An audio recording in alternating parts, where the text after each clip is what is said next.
Hello friends, welcome to Scientific Guru. This is Dr. Mayank, scientist in Medical College, Banaras Hindu University.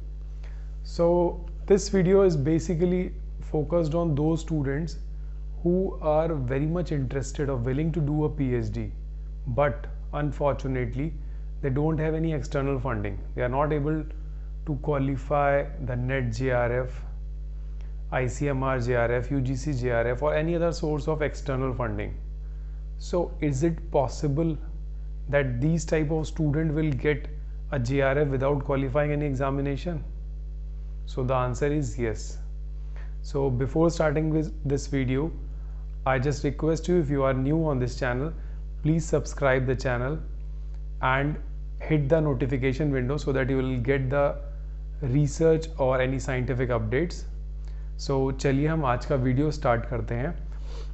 तो देखिए, आपने अगर PhD का form भरा होगा बीएचयू का, so there are two types of students. या तो एक स्टूडेंट होगा जो एक्सटर्नल आरईटी बीएचयू के पीएचडी में एक्सटेंडेड स्टूडेंट होगा, जिसमें कि उसके पास जेआरएफ होगी, जिसको कि रेट का एग्ज़ाम नहीं देना होगा। तो उनको बोलते हैं हम रेट एग्जम्प्टेड स्टूडेंट्स। सो उनके पास फंडिंग होती है, they just appear in the interview, और उस इंटरव्यू में they just clear all the scientific objectives and PhD में उनका रजिस्ट्रेशन होता है and their external funding agency will activated and they will get the fellowship, a very good amount of fellowship, around 31 to 35,000। But उन students का क्या जिनके पास की UGC का जेआरएफ या नेट जेआरएफ, सीएसआईआर जेआरएफ एक दो नंबर से रह गया, सो उन स्टूडेंट्स को तो कुछ भी फेलोशिप नहीं मिलेगा। सो क्या ऐसा ऑप्शन है? तो यस। उसके लिए आपको क्या करना है, सबसे पहला काम, जब आप रेट के एग्ज़ाम दे रहे हैं, आप एग्जाम्प्टेड नहीं है, so definitely you will give a RET examination. तो आपको वो रेट एग्जामिनेशन क्वालिफाई करना है। So when you will qualify the examination, then you will be as per the department rule, आप किसी के अंडर में रजिस्टर होंगे फॉर पीएचडी रजिस्ट्रेशन।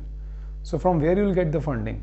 सो मैं आपको बता देता हूँ कि ये कहीं भी मेंशन नहीं है, दिस इज़ अ डिपार्टमेंटल और इंस्टीट्यूशनल और यूनिवर्सिटी रूल्स।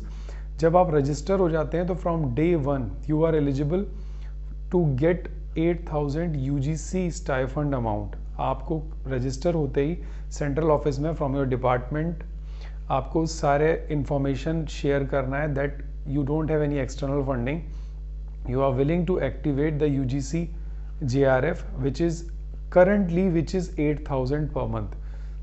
उसका प्रपोजल चल रहा है, this amount will be increased to around 16 to 18,000 in upcoming month or this year।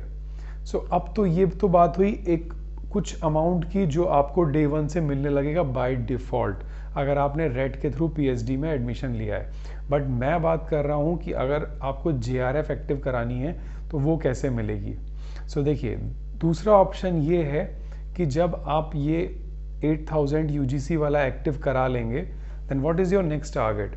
Your next target is to search. आपको अपने डिपार्टमेंट के एकेडमिक सेक्शन में ऑफिस में जाके इंस्टीट्यूट वाले जो ऑफिस डीन ऑफिस होता है जहाँ एकेडमिक्स का सारा काम देखा जाता है, वहाँ पे जाके आपको सबसे पहले ये पता करना है कि आपकी डिपार्टमेंटल इंस्टीट्यूशनल जेआरएफ जो हैं वो कितनी वैकेंट हैं। अब आप बोलोगे ये क्या होता है, तो मैं आपको बता दूं, हर इंस्टीट्यूट के पास बीएचयू के अंदर हर इंस्टीट्यूट के पास अपनी इंस्टीट्यूशनल जेआरएफ हैं।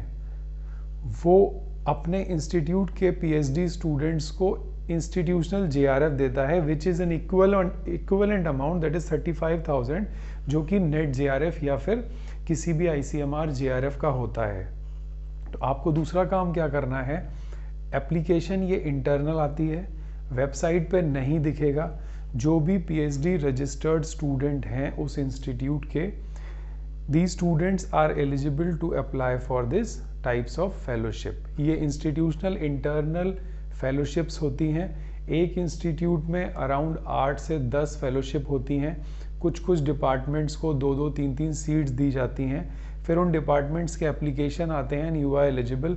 एक डिपार्टमेंट इंस्टीट्यूट के अंदर ही इंटरव्यू होगा कि आप ये काम कर रहे हैं and you don't have any fellowship, then your interview will be happen, and among only selected students, those who are registered in PhD in that particular institutes, will be able to get these types of fellowship. So do not get worry. अगर आपको PhD करना है, आपने registration ले लिया, आपके पास external funding नहीं है, तो these are the two source. And third option आपके पास क्या है? पहला तो आपने UGC का 8,000 एक्टिवेट करा लिया एंड 31,000 इंस्टीट्यूशनल JRF के लिए एप्लीकेशन दे दिया. And what should be your next? Your next is SRF. आपको क्या करना है? एक्सटर्नल फंडिंग में प्रोजेक्ट बेस SRF के फॉर्म निकलते हैं. सो आपको प्रोजेक्ट बनाना है और SRF के लिए फॉर्म अप्लाई कर देना है. So when you will apply, तो it will take a time. That is why I am saying कि आपको इंस्टीट्यूशनल JRF एक्टिवेट करा लेनी है, so that in the next year you will get a SRF. तो SRF आपका 2 साल का होता है and within 3 years you will get a PhD with a very good amount of stipend. So अगर ये इंटरनल इंफॉर्मेशन अच्छी लगी हो तो प्लीज़ लाइक बटन ज़रूर करना. और इस इंस्टीट्यूशनल JRF के बारे में अगर कुछ भी इंफॉर्मेशन आपको चाहिए होगा, सो कमेंट बॉक्स में आप अपना मैसेज ड्रॉप करना, so that I will help you. So because मैंने कई स्टूडेंट्स ऐसे देखे, at the end of the PhD submission they will get to know कि इंस्टीट्यूशनल JRF क्या होता है. सो ऐसा कई बार होता है, ये इंटरनल चीज़ें हैं, ये लोगों को पता नहीं चलती हैं. So I hope this will be useful when you will get registered in a BHU. Thank you.